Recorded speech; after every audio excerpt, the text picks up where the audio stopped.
자, 포맨팀 발표 시작하겠습니다.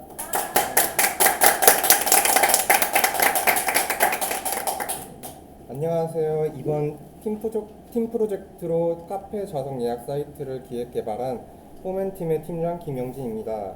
그럼 포맨팀의 발표 시작하겠습니다. 먼저 발표 순서로 기획 의도, 프로세스, 기술 스택, 시스템 흐름, 팀원 소개, 개인 발표 및 시연, 소감 및 후배 기수에게 전할 말 순서로 발표하겠습니다. 먼저 기획 의도입니다. 카페는 많고 다양한 사람들이 휴식 공간, 회의, 공부 등의 다양한 목적으로 이용하는 공간입니다. 이러한 카페는 막상 이용하고자 하는 시간에 사람들이 몰리거나 원하는 자리에 사람이 앉아 있으면 자리를 잡지 못하고 헛걸음을 하게 되는 일이 생깁니다. 또 카페 사업자 입장에서도 오랜 시간 공부하는 카공족으로 인해 영업에 큰 차질을 빚고 있습니다. 저희는 그래서 이러한 문제점을 해결해 보고자 카페를 이용하고자 하는 시간과 좌석, 주문까지 할 수 있는 웹사이트를 만들어 보고자 하였습니다.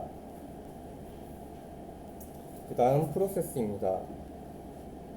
저희는 이제 3월 20일에 팀이 결성되었고 기획과 개발 환경을 세팅하였고 약 한 달 동안 기능 구현을 완료하고 일주일 동안 AWS 배포와 그에 따른 코드 수정을 진행하였습니다.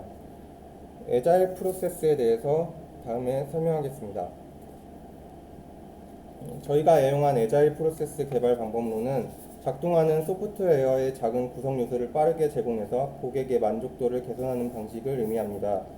기존 폭포수 모델과 달리 전체 기능을 상세하게 기획하지 않고 그때그때 필요하다고 생각되는 기능들을 추가하는 방식으로 개발하고 수정하여 기획에 소요되는 시간을 줄이고 생산성과 효율성을 높이는 방식으로 개발을 진행하였습니다.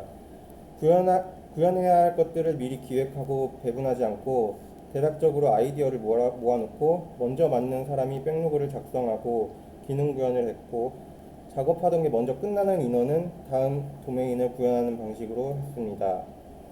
보여지는 그림과 같이 반복적인 순환을 통해 지속적인 유지 보수와 코드 수정을 통하여 완성도를 높이고 실력을 키울 수 있었습니다.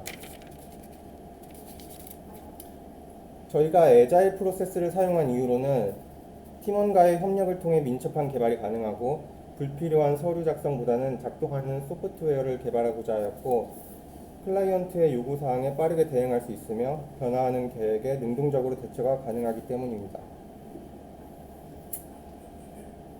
다음으로 저희는 노션을 기록과 소통의 장으로 활용하였습니다. 이 부분은 링크를 들어가서 보여드리겠습니다.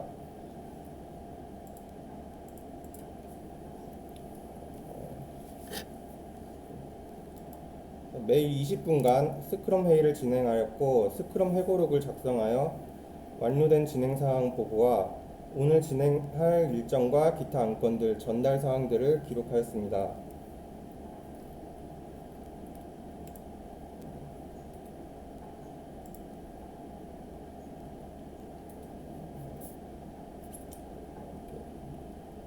지켜야 할 약속들도 약속해줘에 기록하였고요. 팀원들에게 전달해야 하는 사항은 참고사항에 적어놨습니다.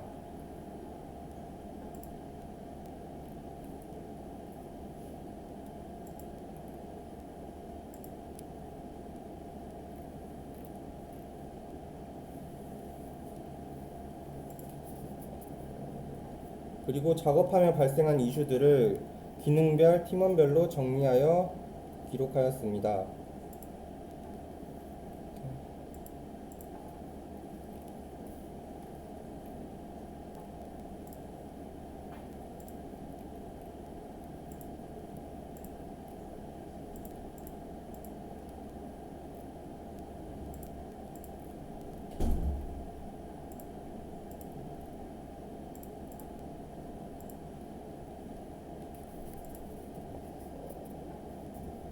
애자일 보드에는 이제 백로그를 작성하였습니다.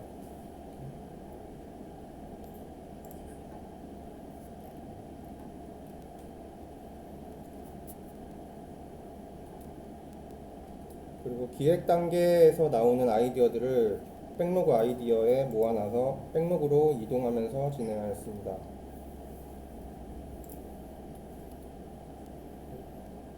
그리고 마지막 주에 최종적으로 점검해야 할 것들을 각자 해야 할 일에 작성하여서 마무리하였습니다.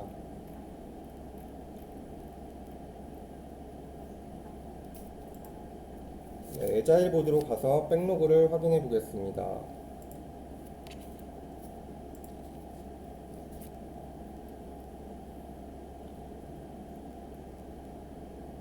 에자일 보드에 백로그를 기록하며 관리를 하였고, 왼쪽에서 오른쪽으로 점차적으로 진행 단계에 맞춰 백로그를 이동시키면서 진행하였습니다. 구현해야 할 것들이 떠오르면 백로그에 먼저 기록하고, 스프린텀에는 일주일 내에 진행될 예정인 것들인 프로그레스에는 현재 진행 중인 것, 리뷰에는 구현이 끝나고 코드 리뷰를 진행하는 것들, 리뷰가 완료되고 더 이상 수정사항이 없을 때는 컴플리트로 넘어가고, 구상은 했었지만 구현이 되지 못한 것들은 에디셔널 워크로 빼서 관리를 하였습니다.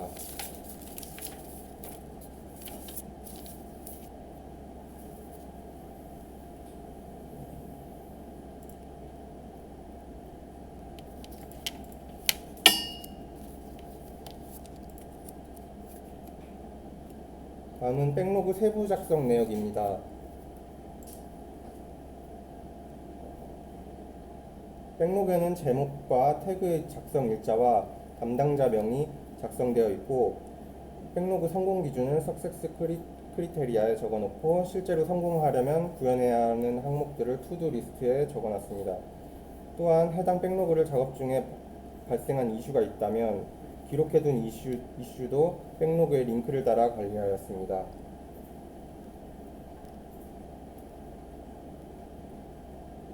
이렇게 실제로 작성했던 백로그와 깃에 커밋했던 내용이 일치하는 것을 확인할 수 있습니다.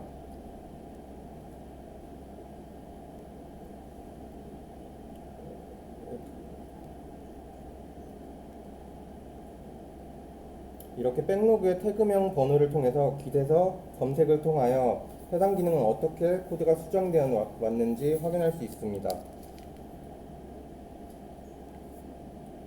그동안 프로젝트를 진행하면서 생긴 이슈들을 이렇게 정리했습니다.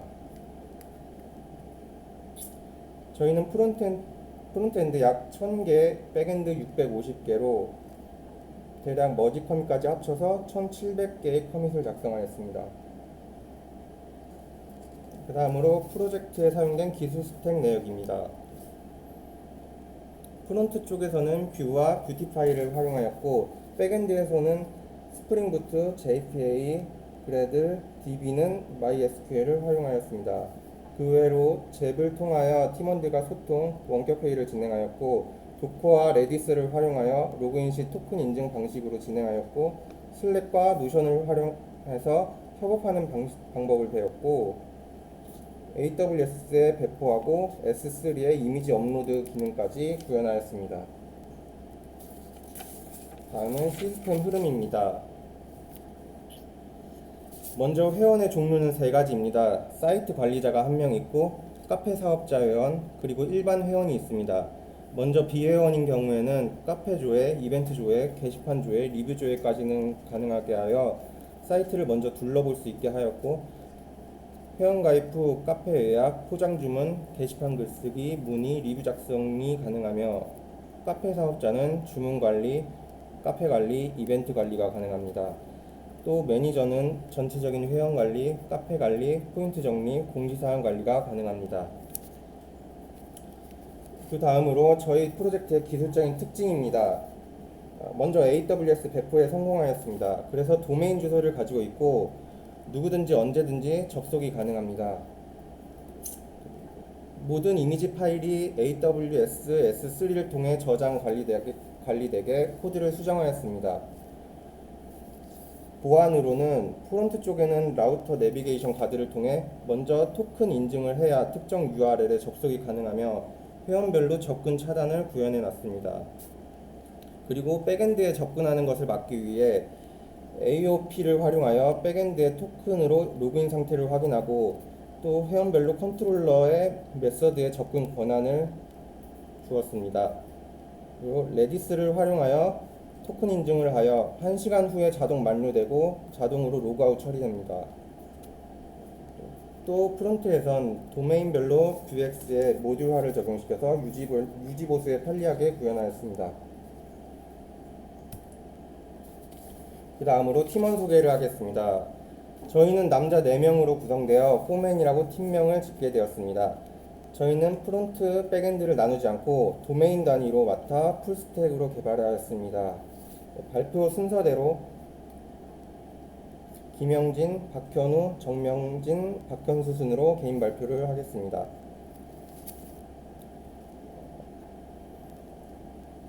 먼저 포맨팀의 팀장을 맡게 된 김영진입니다.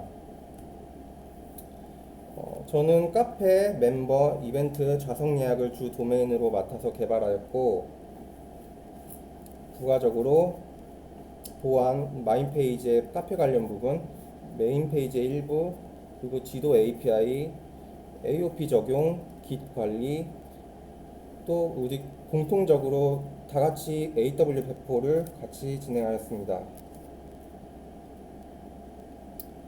깃 커밋수로는 프론트 234개, 백엔드 136개, 합쳐서 370 커밋, 3만 라인 코드를 작성하였고, 프론트 백로그 수 57개, 백엔드 백로그 수 38개를 작성하였습니다.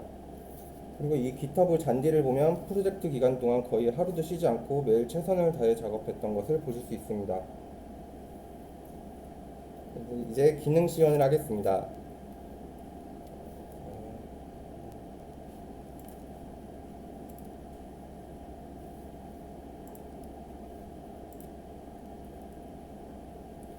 먼저 메인 페이지에 접속한 상황입니다.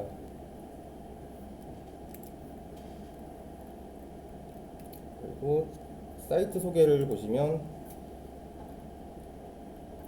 이어 윗부분은 이제 정명진 씨가 해주셨고, 저는 여기서 지도 API를 통해 학원 위치를 표현했습니다.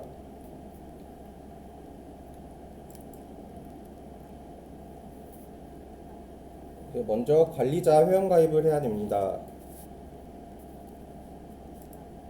먼저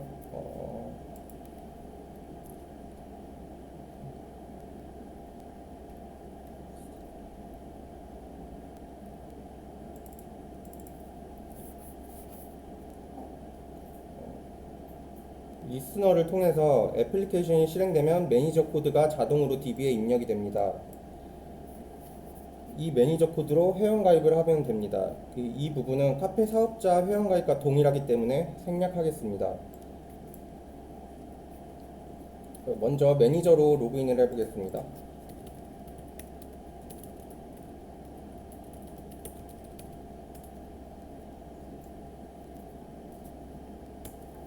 먼저 매니저로 로그인해서 카페 사업자 미리 정해둔 카페 코드를 설정하고 미리 백엔드에 입력해둔 카페 좌석 배치 타입을 선택합니다.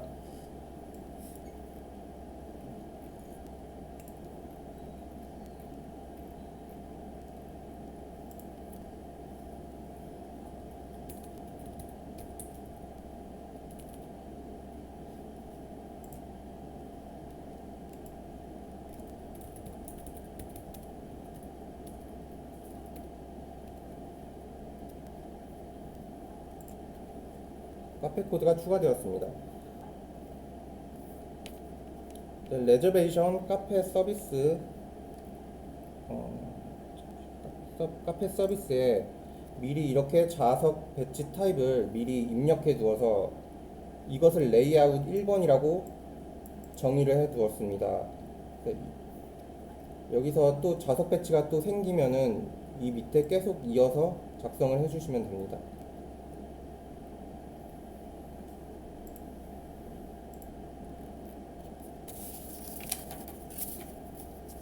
이제 카페를 등록하기 앞서 비밀번호 찾기를 해보겠습니다. 이 부분은 AWS 환경에 적용되도록 코드를 수정할 시간이 부족하여 이 부분만 로컬 환경에서 진행하겠습니다.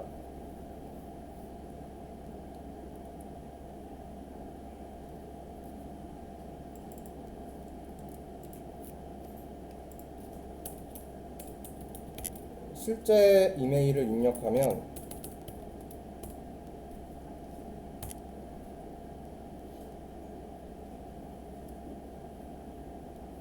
여기 이메일이 전송이 됩니다. 그러면은 이렇게 코드가 옵니다. 그러면 이 코드를 통해서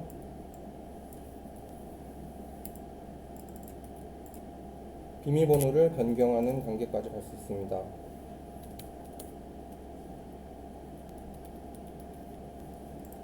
네, 이렇게 변경이 되었습니다.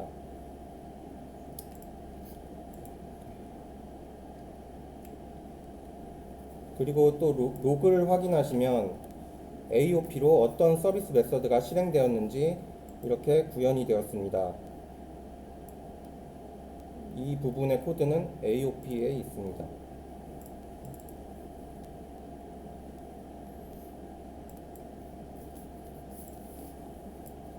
이제 다시 AWS 배포 환경으로 와서 진행하겠습니다. 카페 사업자로 이제 회원가입을 해보겠습니다.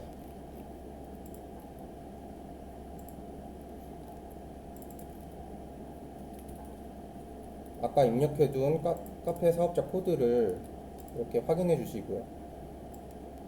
DB에 있으면은 이제 진행을 할 수 있습니다.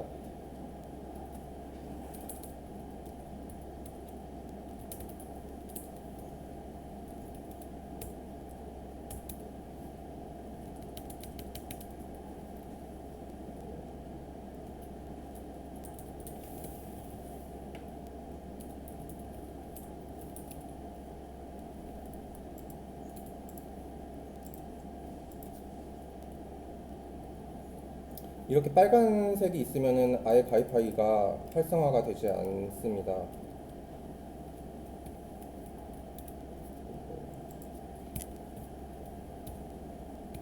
이렇게 빨간색이 있으면 휴대폰 인증도 되지 않습니다.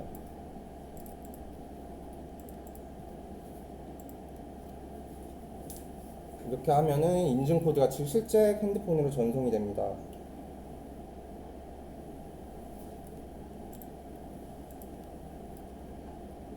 그래서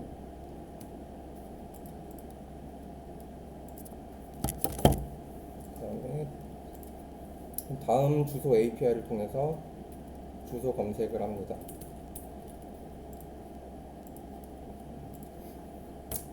가입이 완료되었고요.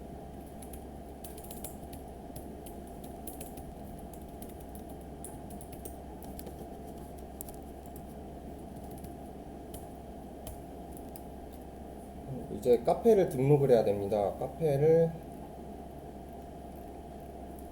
여기 들어가면 카페 사업자만 카페 등록 버튼이 보이게 되어 있습니다. 그래서 등록을 하시면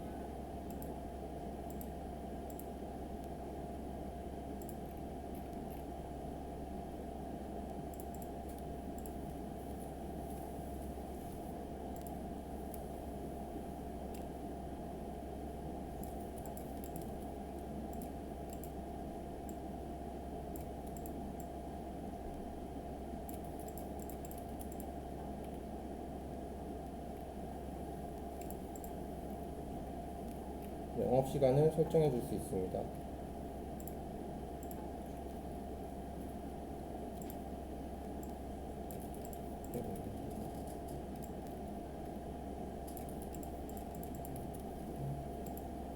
그리고 상세 사진은 여러 장을 등록할 수 있습니다.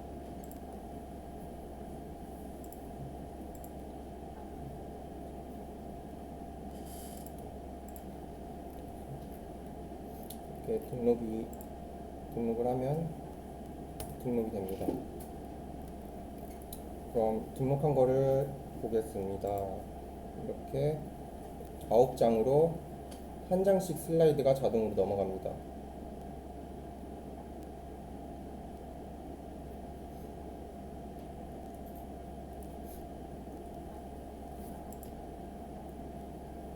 그리고 밑에 지도 API를 통해서 지도를 볼 수 있게 되었고요. 그리고 영업시간 사이에 현재 시간 영업시간 사이에 있으면 영업 중으로 파란색이 뜨고 이게 시간이 지나가면 빨간색으로 영업 종료가 뜹니다.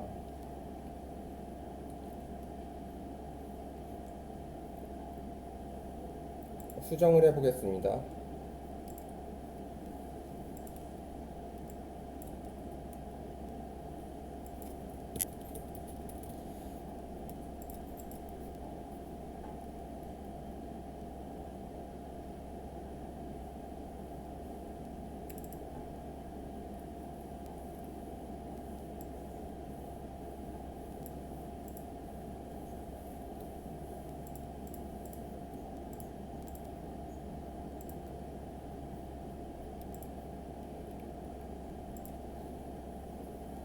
이렇게 수정을 하면 바로 이렇게 적용이 됩니다.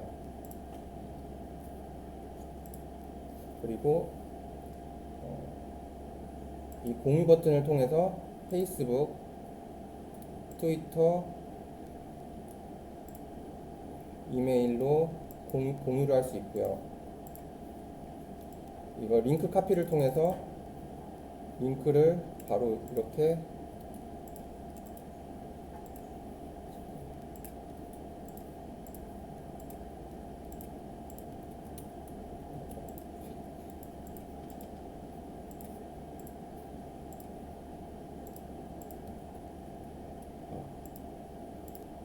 링크 카피를 통해서 또 링크를 복사할 수 있습니다. 그리고 찜을 통해서 찜 기능까지 구현을 해놨고요.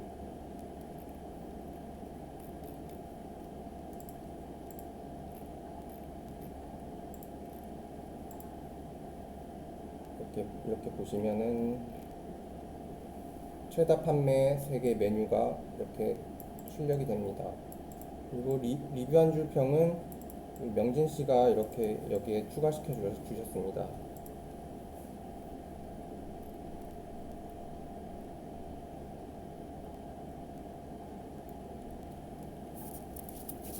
그 다음에 제가 올린 카페를 삭제해 보겠습니다. 이거 삭제 버튼을 누르면은 삭제가 됩니다.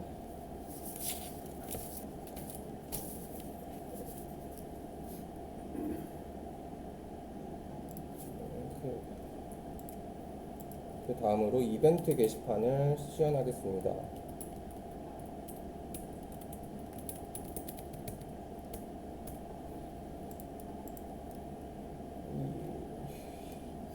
이벤트 마감 시간이 현재 시간보다 이제 이전이면은 이벤트 종료라고 이렇게 뜨게 됩니다. 그리고 여기서 진행 중인 이벤트 선택할 수 있고요. 특정 카페를 선택할 수도 있습니다.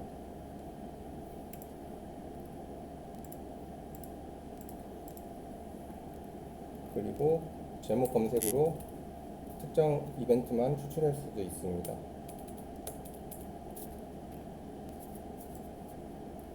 이벤트 등록을 해보겠습니다.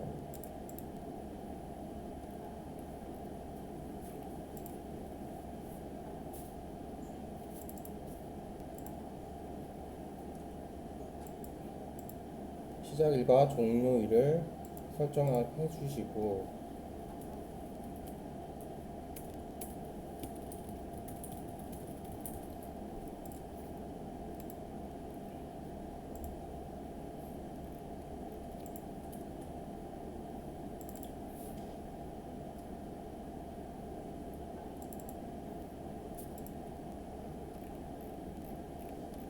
이렇게 이벤트를 설정할 수 있고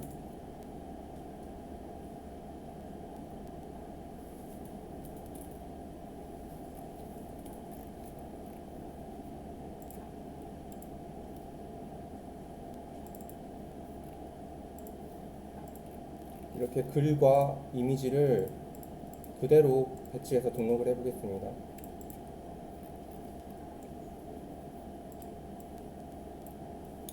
이게 지금이 8일인데 제가 7일로 마감을 설정해서 이벤트 종료라고 뜨는 게 볼 수 있습니다. 그리고 아까 이미지와 글 배치를 그대로 출력하는 걸 볼 수 있습니다.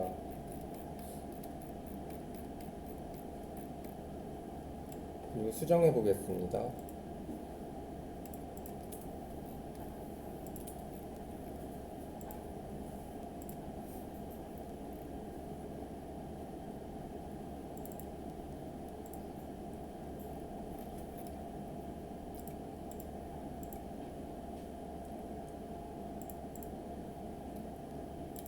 이벤트 종료이고,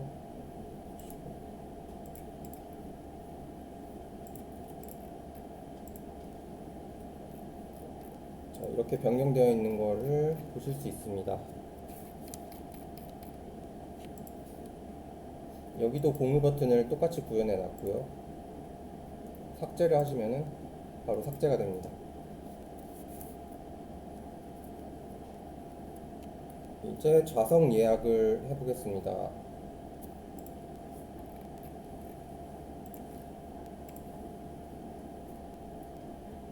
네, 예약하기를, 이거는 일반 회원으로 접속해서 해보겠습니다.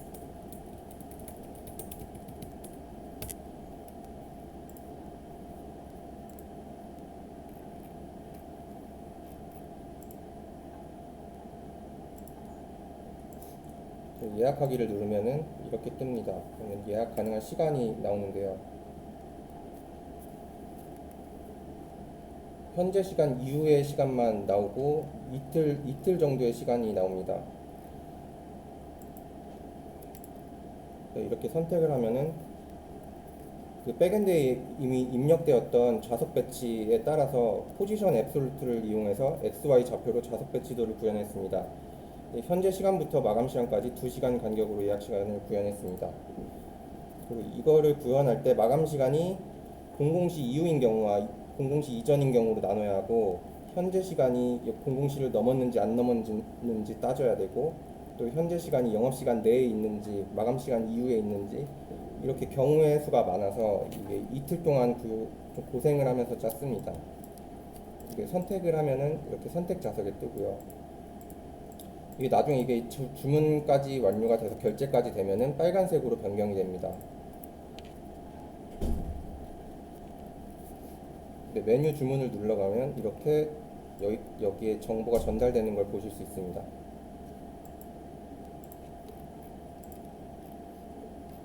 그리고 카페 리스트 페이지에서 이렇게 시간을 선택하고 바로 자리 예약으로 가시면은 해당 시간이 선택이 이미 되어 있는 걸 보실 수 있습니다.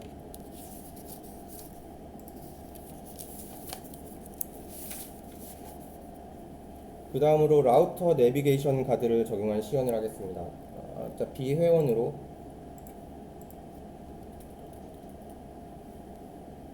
카페 등록 페이지로 가보겠습니다. 여기 가시면은 카페 사업자만 가능합니다 라고 튕겨냅니다.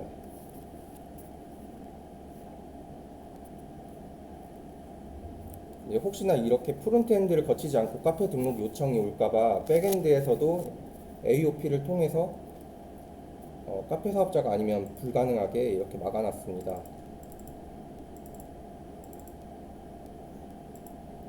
이렇게 멤버를 체크하는 코드를 보실 수 있습니다.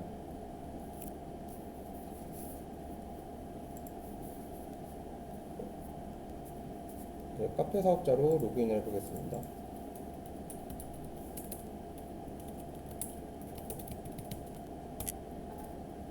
여기서 마이 페이지에서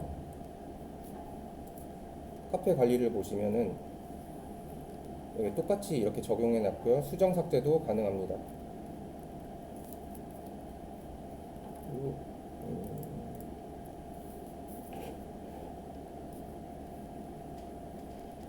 그리고 일반 회원으로 들어가 보겠습니다.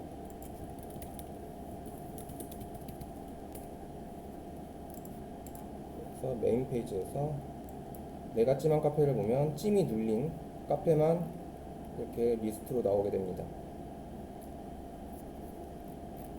그 다음 메인 페이지를 보시면은 여기서도 한 장씩 옆으로 넘어가는 슬라이드를 구현했습니다. 이벤트도 마찬가지로 구현했습니다. 이제 회원만 가능한 것을 비회원으로 시연해 보겠습니다. 지금 비회원인데요. 이걸 눌러보시면은 로그인이 필요하다고 나옵니다. 주문 쪽으로 가도 로그인 페이지로 이동하게 됩니다.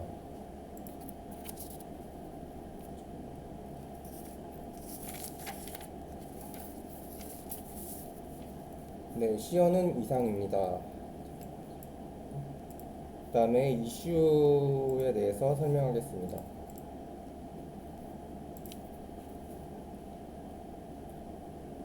멤버 도메인을 맡게 되면서 로그인 관련 보안에 대해서 고민이 많았습니다. 토큰을 쿠키와 로컬 스토리지 중 어느 곳에 더 보안에 적합한지 궁금하였습니다. 쿠키에 토큰을 저장하는 방식에서는 서버 측에서 생성한 토큰을 쿠키에 저장하고 이후 요청 시 쿠키를 사용해 인증 정보를 전달합니다. 쿠키는 HTTP only 옵션을 설정해서 자바스크립트를 통한 접근을 방지할 수 있습니다.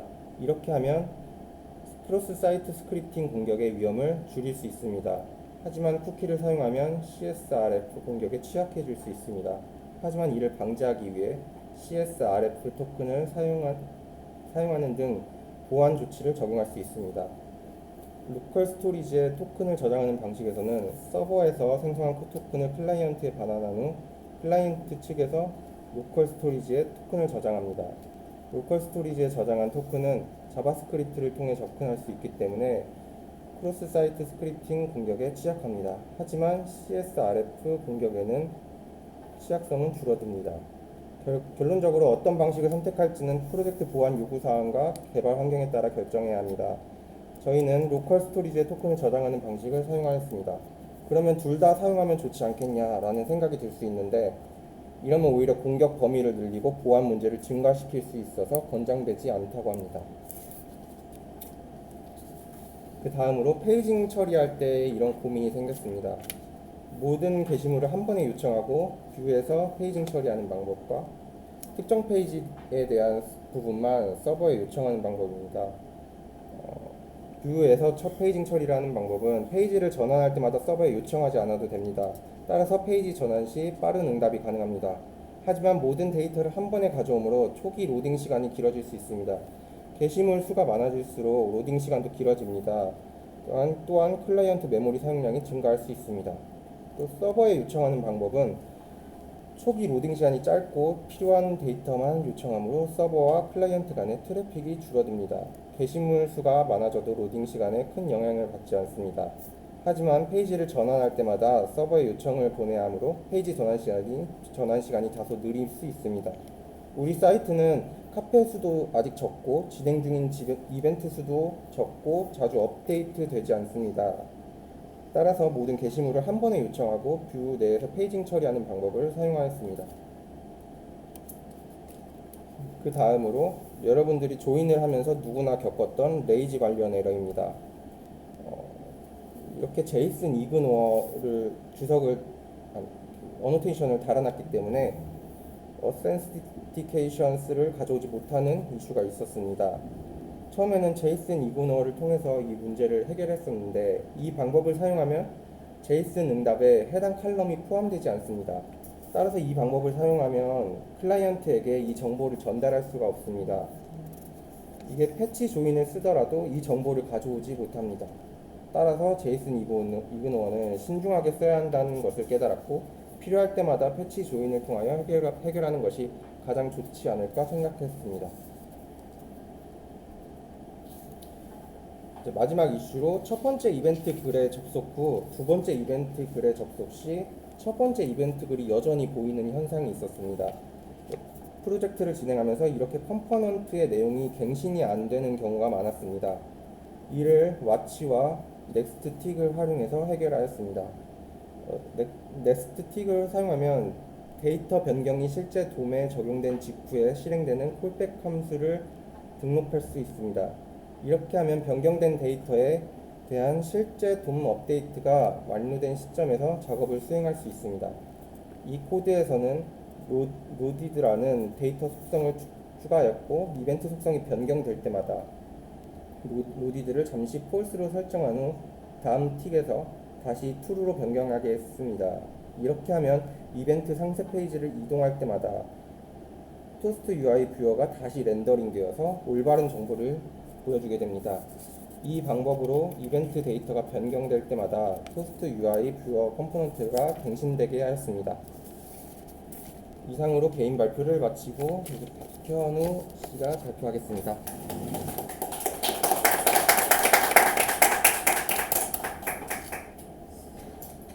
안녕하세요. 저는 포맨의 팀원 박현우라고 하고요. 개인 발표 시작하겠습니다.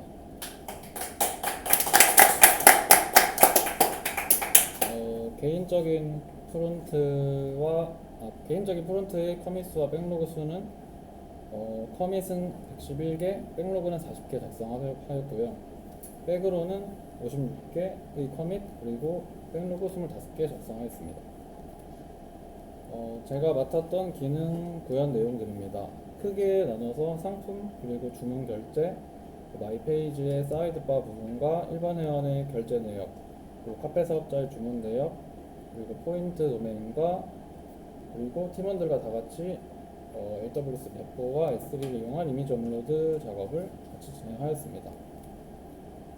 기능 시연 해보겠습니다.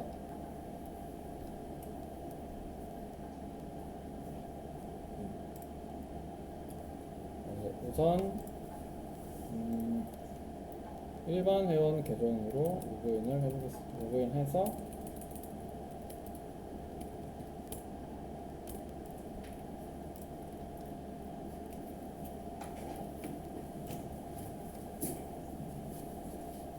여기 자리 예약으로 눌러서 일단 이건 영진이 형이 구현해주신 자리 예약 선택 화면에서 자리 선택 후 메뉴 줌으로 넘어가면 상품을 볼 수 있는 화면으로 넘어갑니다.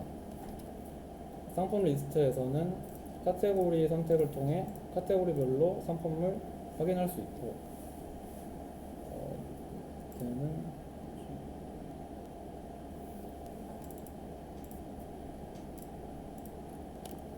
장바구니 담기 클릭 시 장바구니에 상품이 담긴 것을 확인할 수 있습니다. 플러스와 마이너스 버튼으로 장바구니를 추가하고 수량을 늘리고 줄일 수 있고 삭제 버튼을 통해 삭제가 가능합니다. 그리고 방금 두 자리를 선택을 하였는데 최소 1인 1메뉴를 주문하게끔 하고 싶어서 자리 선택 좌석당 상품 하나를 꼭 주문하게끔 구현하였습니다. 그리고 결제 화면으로 넘어가 보겠습니다. 결제 화면에서는 제가 장바구니에 담았던 상품 내용들을 확인할 수 있고 선택한 좌석들과 예약 시간을 확인할 수 있습니다. 그리고 보유 포인트를 확인할 수 있으며 여기서 제가 보유한 포인트를 사용할 수 있습니다. 넘치는 포인트를 입력했을 시 보유 포인트 이상은 사용이 불가능하다고 뜨게 되고 가지고 있는 최대 포인트가 입력이 되게끔 됩니다. 저는 500원만 써서 결제해 보겠습니다. 12,500원에서 포인트 사용해서 12,000원 결제해 보겠습니다. 결제하기 버튼을 누르면 카카오 API를 통해서 결제가 가능하고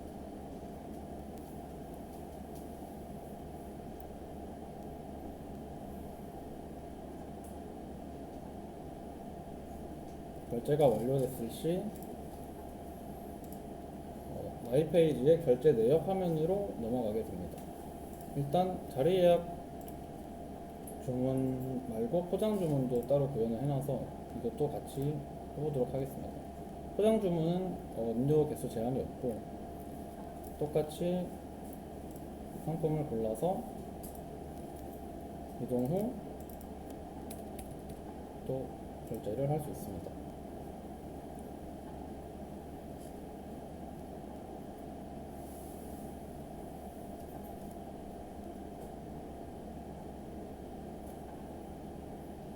이것 또한 결제 완료 시 마이 페이지의 결제 내역 화면을 이동하게 되고 주문한 상품 정보를 마이 페이지의 결제 내역에서 확인할 수 있습니다. 일단 펼쳐보기를 클릭하지 않았을 시 제가 주문했던 상품에 대한 간략한 정보만이 나오고 예약 정보가 간략하게 표시됩니다.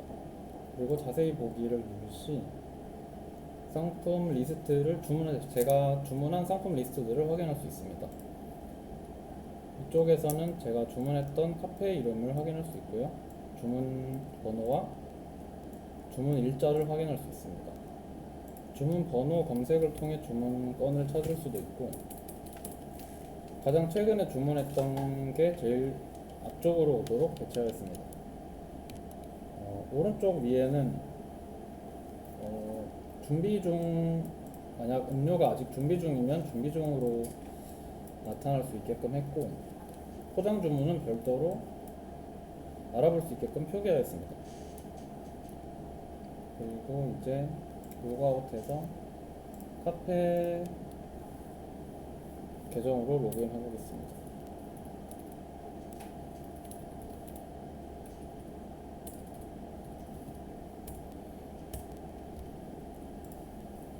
카페 사업자 회원은 주문 내역 화면에서 만약 30분 내에 들어온 주문건이 있으면 이렇게 새로운 주문이 들어왔다는 것을 이렇게 표기해 줄 수 있고, 이렇게 주문한 사람에 대한 정보를 닉네임과 전화번호를 같이 확인할 수 있습니다. 결제 상세 정보도 확인할 수 있고 예약 정보도 확인할 수 있습니다. 음료 리스트를 확인하고, 만약 음료 준비가 끝났을 시 준비 완료 버튼을 누를 수 있고, 완료 처리를 하면 준비 완료 처리로 바뀌게 됩니다. 그리고 카페 사업자도 주문을 취소할 수 있으며 주문 취소를 클릭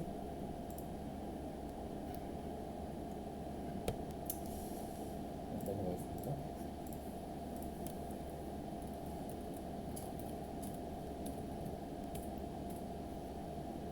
그리고 카페 사업자가 주문 완료를 바꾼 내용을 일반 회원도 여기서 확인할 수 있습니다. 만약 주문 완료로 바뀌게 되면 후기 작성 버튼이 활성화가 되고, 후기 작성 버튼 클릭 시 여기 저희 팀원 박현수 님이 만들어 주신 리뷰 글쓰기 화면으로, 정현기 님이 만들어 주신 리뷰 글쓰기 화면으로 이동하게 됩니다. 그리고 투썸 압구정역에서 후기를 작성하기를 눌렀기 때문에 압구정역이 자동으로 선택되어 있음을 확인할 수 있습니다.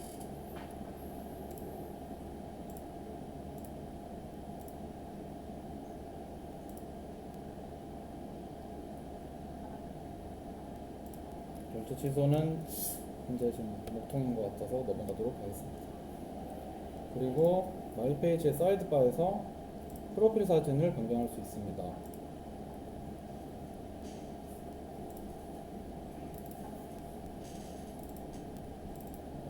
여기서 프로필 사진 업로드를 통해 사이드바에 있는 프로필 사진을 변경할 수 있고, 사이드바에서 메뉴 검색과 그리고 닉네임과 회원 타입 그리고 구입 포인트를 확인할 수 있습니다. 마지막으로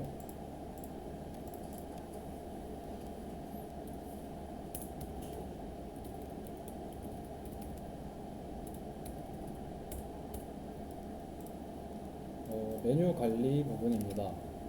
카페 사업자는 마이페이지의 메뉴 관리 파트에서 본인의 카페에 대한 메뉴들을 관리할 수 있고, 여기서 메뉴 등록이 가능합니다.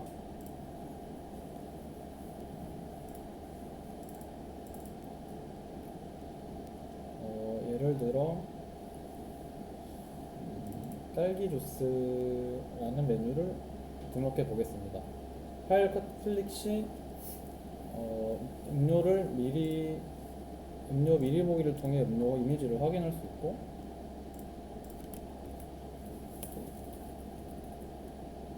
만약 칸이 다 채워지지 않았을 시 정보를 다 기입해 주셔야 한다고 나타납니다. 가격 설정 후 등록하면 게시물 등록이 성공적으로 완료되고요. 여기 뒤에 새로 등록한 딸기 주스를 확인하실 수 있습니다. 그리고 상품에 대한 수정도 가능하고요.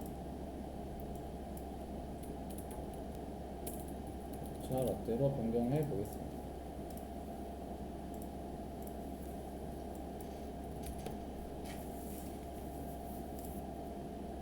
방금 딸기 주스가 녹차 라떼로 변경되었음을 확인할 수 있고요. 그리고 상품을 삭제할 수 있습니다.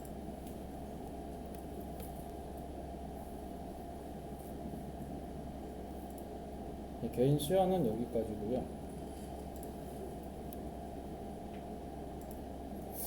그리고 개인적으로 있었던 간단한 이슈에 대해서 말씀드리도록 하겠습니다. 저희는 팀원 4명 중에 3명이 맥을 사용해서 이 오류를 인지를 잘 못하고 있었는데, 맥에서 한글 파일을 저장하러 갈 때 이제 생기던 오류가 있었습니다. 윈도우 쓰시던 분이 이제 한글 파일을 저장하는 데는 아무 문제가 없었는데, 저희는 이제 문제가 생겼어서 다 같이 이름 파일명을 설정할 때 UUID를 통해서 랜덤한 한글이 들어가지 않은 랜덤한 이미지명을 저장할 수 있도록 변경하였습니다. 네, 제 발표 끝나고 명진 씨 발표가 넘기겠습니다. 안녕하세요. 포맨팀 조원 정명순입니다.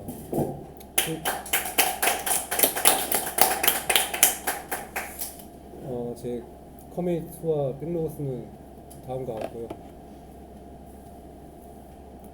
저는 자유 게시판 그리고 리뷰 게시판 사이트 소개 마이 페이지 부분을 구현을 했습니다. 네,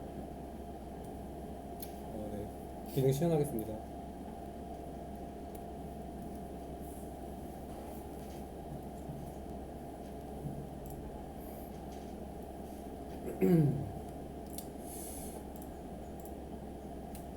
네, 먼저 사이트 소개에는 그냥 간단하게 기획 의도와 그리고 저희가 사용한 기술 스택 등을 적어놨습니다. 일반 회원으로 로그인 해보겠습니다.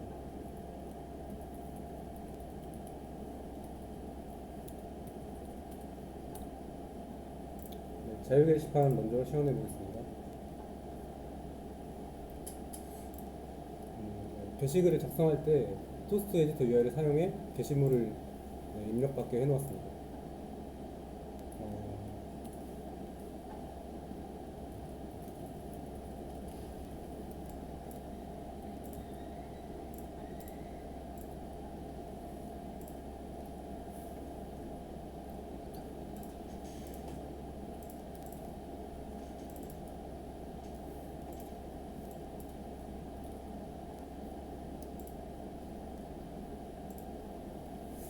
네, 게시물이 정상적으로 등록이 된 것을 확인할 수 있습니다. 수정도 당연히 가능하고,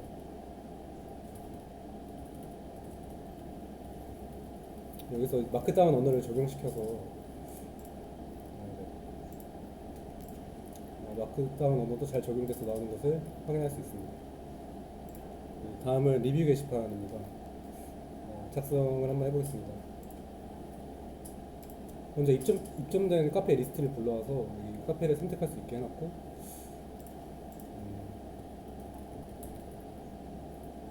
별점을 선택을 할 수 있고요.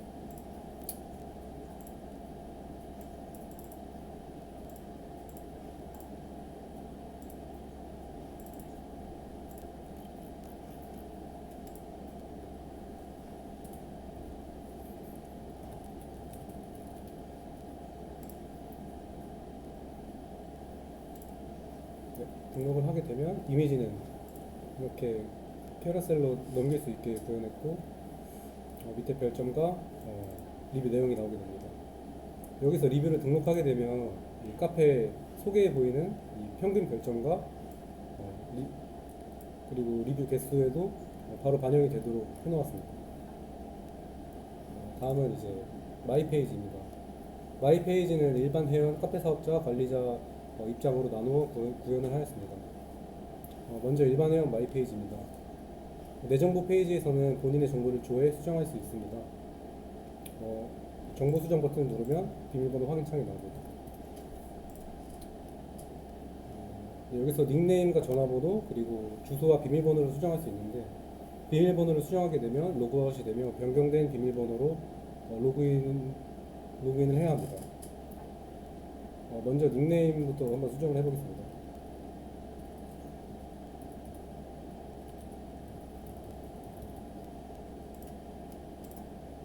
전화번호를 수정하고, 네, 주소 정도로. 죄송합니다.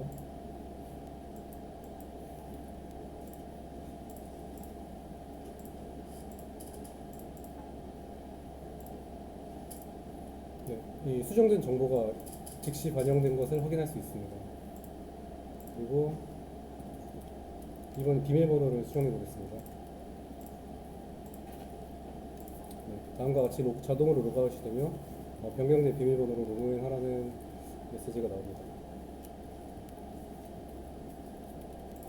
네, 변경된 비밀번호로 로그인을 성공했고요. 그리고 닉네임을 변경했기 때문에 먼저 방금 작성한 이제 게시글의 작성자 이름이 변경된 것을 확인할 수 있습니다. 다음은 회원 탈퇴를 시연하기 전에 포인트 내역을 확인할 수 있습니다. 네, 여기서 일단 이 포인트 지급 부분은 현우 형이 개발을 해주셨는데, 저는 포인트 사용 내역과 이제 포인트를 받은 내역을 확인할 수 있게 해놓았습니다. 그리고 회원 탈퇴를 하게 되면 자동으로 로그아웃이 되며 작성했던 게시물들이 모두 삭제된 것을 확인할 수 있습니다. 다음은 카페 사업자 마이페이지 보여드리겠습니다.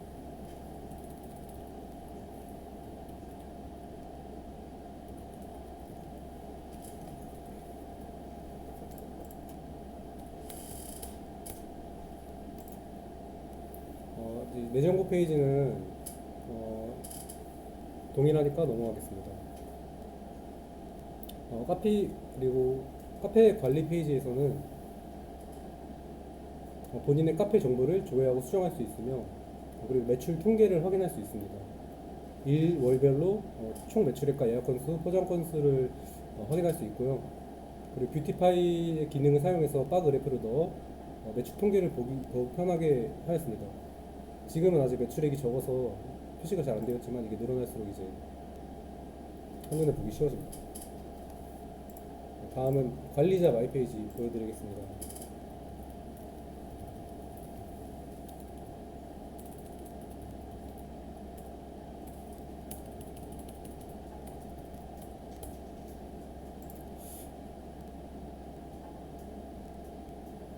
네. 회원관리 페이지에서는 가입된 회원의 정보들을 리스트로 확인할 수 있으며, 회원의 이름으로 또 검색을 할 수 있습니다. 네, 그리고 이제 관리자는 포인트를 지급할 수 있는데요. 한번 이 김영진 회원한테 이벤트 당첨을 지급 사유로 한번 1000포인트를 지급해 보겠습니다. 네, 그리고 이제 포인트 내역에 가보면 전체 회원의 포인트 지급 내역을 확인할 수 있는데, 방금 여기 1000포인트가 지급된 것을 확인할 수 있습니다. 그리고 회원 1명 탈퇴시켜 보겠습니다. 그냥 테스트 계정 1번 테스트를 3번을 탈퇴시켜 보겠습니다. 네, 김영진 회원을 탈퇴시켜 보겠습니다.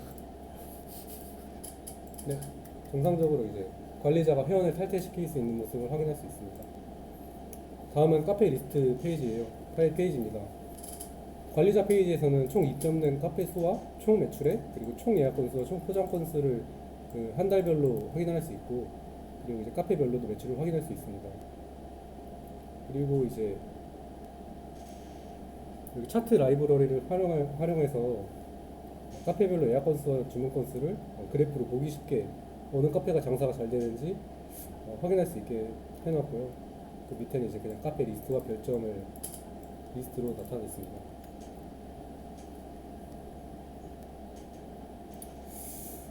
네.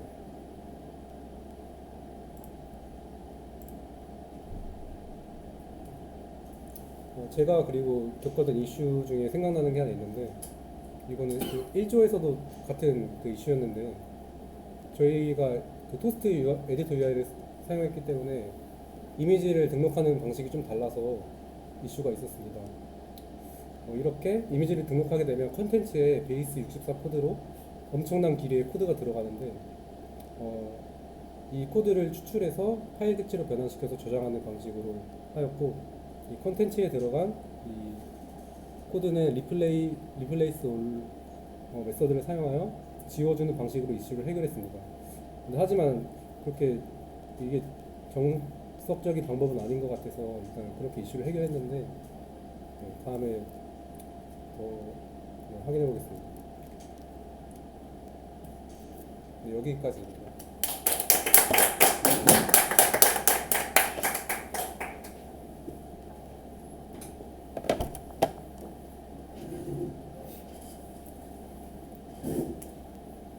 네, 안녕하세요. 저는 조원 박현수이고요.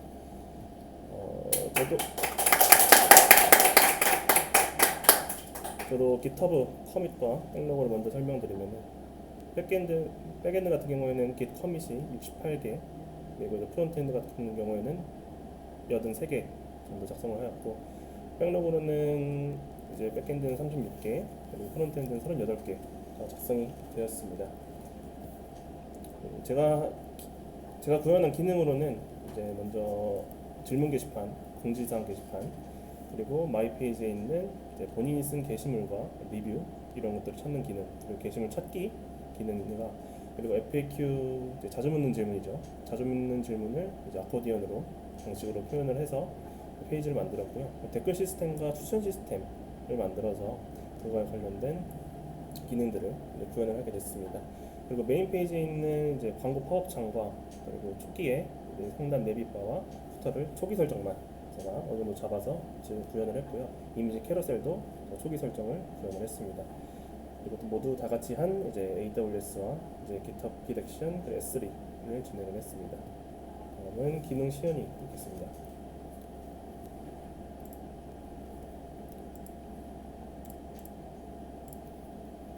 먼저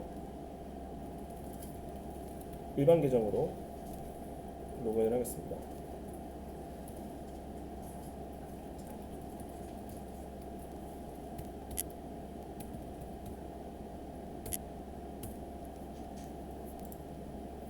그리고 질문 게시판으로 이동을 하면은 질문 게시판에 게시물 작성을 통해서 질문 유형을 선택을 할 수 있고요. 그리고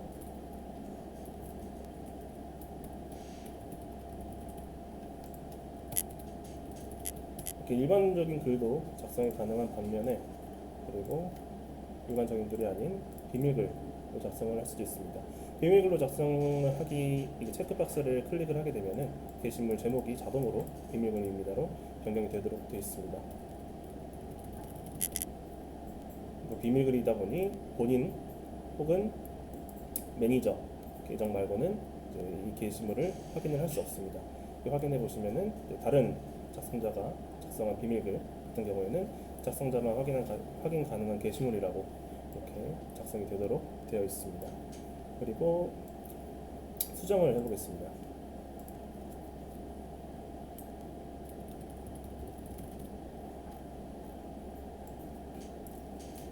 수정의 경우에는 기존에 질문한 내용이 유형이 바뀔 수 없도록 설정이 되어 있고요.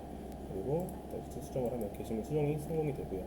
그리고 게시물 삭제를 구현해 보겠습니다. 게시물 삭제 버튼을 누르게 되면은 이렇게 컴피름 창이 뜨게 되고요. 여기서 한 번 더 삭제할 건지 더블 체크해서 삭제를 하도록 되어 있습니다. 그리고 게시물마다 이렇게 댓글 창도 구현이 되어 있는데요. 댓글을 등록하면은 댓글이 등록이 되고요. 그리고 총 몇 개의 댓글이 달렸는지 상단에 노출이 되게 됩니다. 게시물 댓글 같은 경우도 이렇게 다이얼로그 창을 띄워서 수정이 가능하도록 설정을 했고, 댓글도 삭제도 정상적으로 이루어지고 있습니다. 여기 달려있는 댓글들이 리스트에 가보시면은 이렇게 댓글이 몇 개가 달려있는지 게시물 제목 옆에 표시가 되어서 게시물에 댓글이 몇 개씩 달려있는지도 확인을 할 수 있습니다. 그리고 질문 게시판이다 보니 게시물에 대한 답변이 필요합니다. 그래서 매니저 계정으로 접속을 해서 매니저 계정 같은 경우에는 아까 보지 못했던 댓글달기라는 버튼이 생성이 됩니다. 매니저들만 볼 수 있고요. 그리고 댓글달기 버튼을 누르게 되면은 다시 이 글에 대한 답글을 달 수 있습니다. 그래서 답글을 달아주게 되면은 기존에 있던 이 제가 클릭해서 들어가서 답글 달기를 누른 그 게시물에 대해서 답글이 달리게 됩니다. 계층형 구조로 설정이 되어 있고요. 그래서 이쪽에 있는 번호 보드 아이디 21과 이 22번의 보드 아이디가 연결이 되어서 이 두 개가 한 몸처럼 움직이는 계층형 구조입니다. 그리고 이 똑같이 이 답글 같은 경우도 수정이 가능하고요.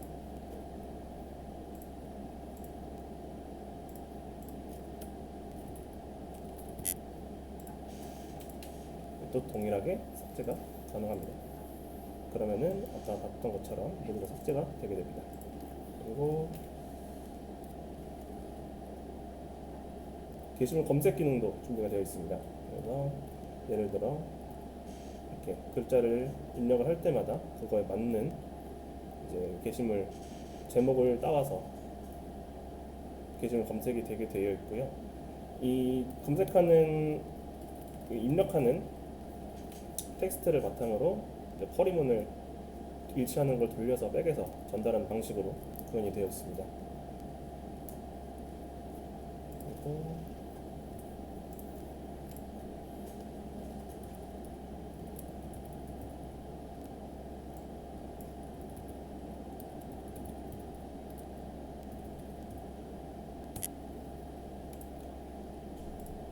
네, 이렇게 이제 고객센터 같은 경우도 게시물 작성 버튼이 일반 회원에게도 보이긴 하지만 누르게 되면은 관리자 게시글을 작성을 할 수 있도록 프론트엔드에서 권한 부여를 했고요. 동일하게 이제 매니저로 접속을 하게 되면은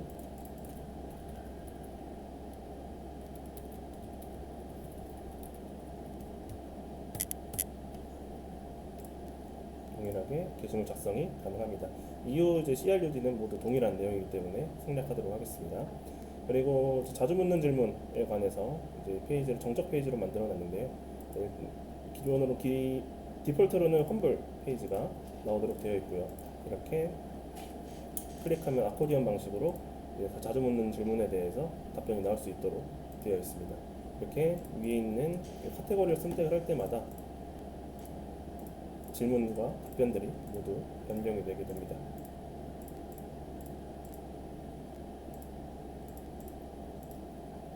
그리고 다음은 자유 게시판입니다. 자유 게시판에는 저는 이제 추천수 그리고 추천에 대한 인기 게시물 관련된 내용을 구현을 했습니다. 그래서 다시 일반 사용자로 로그인을 해서 게시물을 보게 되면은 추천 제가 이미 눌러놨던 거고요. 다른 사람이 이미 눌러놨던 거고요. 추천을 누르게 되면은 그 버튼의 색깔이 바뀌면서 추천이 올라가게 되고 추천이나 비추천을 누른 상태에서는 다른 버튼이 클릭이 되지 않습니다. 그리고 한 번 더 누르게 되면은 추천이 취소가 되고요. 비추천 같은 경우도 동일합니다.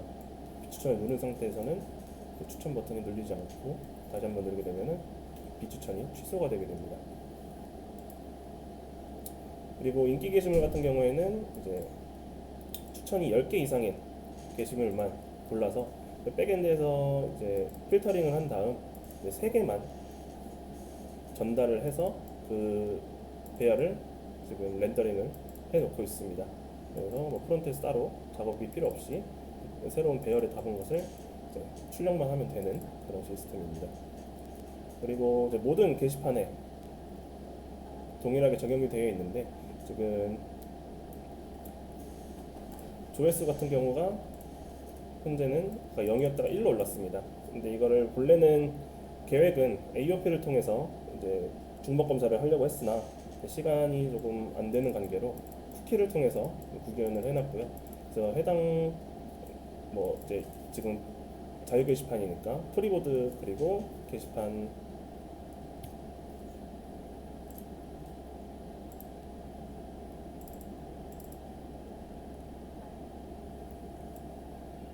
이렇게 보드 뷰 그리고 여기 있는 값이 보드 아이디입니다. 이 값이 존재를 하면은 현재 이제 조회수가 올라가지 않게끔 설정이 되어 있고요. 지금은 현재 이제 하루로 후기 값이 하루 있다가 사라지도록 설정을 해놓았습니다. 마지막으로 마이 페이지입니다. 마이 페이지에서는 저는 내가 작성한 게시물 그리고 나의 문의, 내가 문의한 글, 문의글 같은 경우에는 또 비밀글까지, 그러니까 답변이 달린 글까지 모두 나오게 되고요. 또 나의 후기까지 멤버 아이디를 통해서 백엔드에서 조회를 해서 넘겨주는 방식으로 구현을 해 놓았습니다. 시연은 여기까지고요.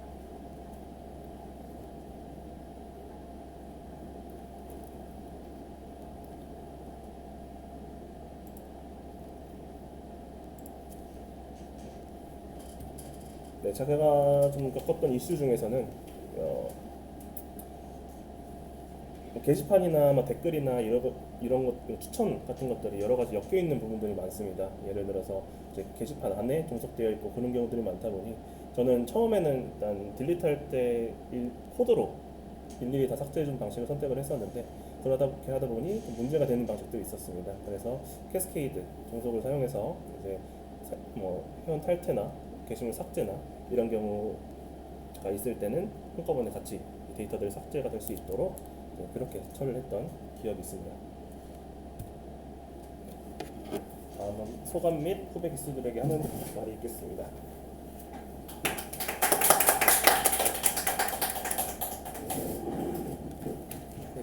먼저 김영진이 발표하겠습니다.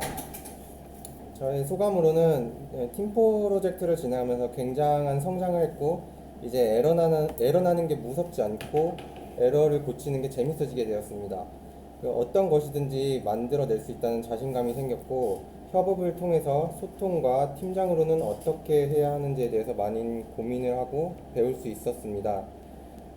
끝나고 보니 저희 팀이 적은 인원으로도 많은 기능을 구현한 것 같은데 빡세게 했던 저를 잘 따라와준 팀원들에게 감사하단 말 전하고 싶습니다. 그리고 또 후배 기수들에게 전할 말은 팀 프로젝트에서 협업하는 자세와 소통이 중요한 것 같습니다. 스터디를 통해서 많은 성장을 할 수 있는 것 같고 열심히 참여하셨으면 좋겠습니다. 그리고 이상훈 강사님을 만난 거는 천운을 타고나신 겁니다. 지나고 보면 시간 정말 금방 갑니다. 이 기회를 놓치지 말고 최선을 다해 수업을 따라가시고 복습하고 또 예습하시기 바랍니다. 저 같은 경우는 이제 7개월 동안 학원 끝나면 매일 5시간 이상씩 예습과 복습에 투자했습니다. 후회가 남지 않도록 최선을 다하시기 바랍니다. 마지막으로 이강훈 강사님께 너무나 감사드립니다. 감사합니다.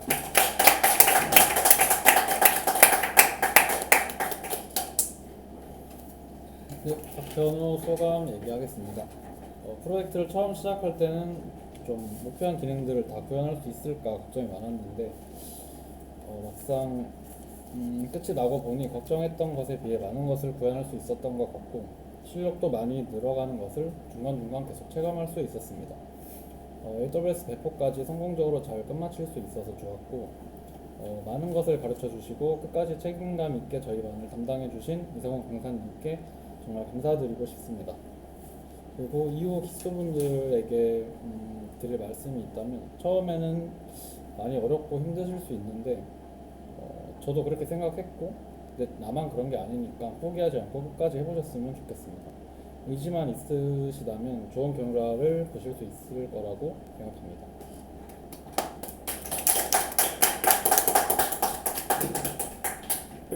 네, 저는 이제 뻔한 이야기지만 프로젝트를 진행하며 소통의 중요성을 크게 느꼈습니다.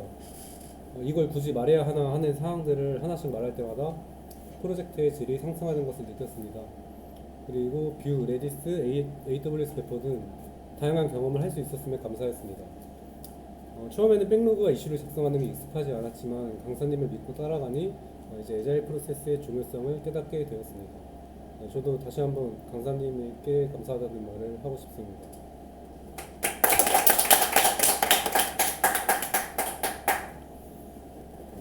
네, 저도 이제 다른 팀원들과 똑같이 소통의 중요성을 굉장히 많이 느꼈고요. 하나하나 하면서 그 어떤 말을 서로 나누냐에 따라서 그 도메인의 퀄리티가 많이 달라지는 걸 조금씩 느꼈던 것 같습니다. 그 팀원들과 계속 묻고 대답하고 서로 밀고 끌어주면서 같이 달려나갈 수 있는 게 중요한 것 같고요.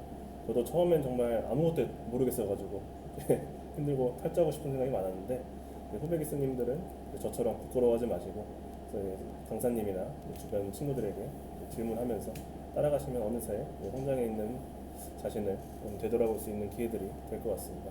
팀원분들 그리고 강사님 고생 많으셨습니다. 감사합니다. 이상입니다.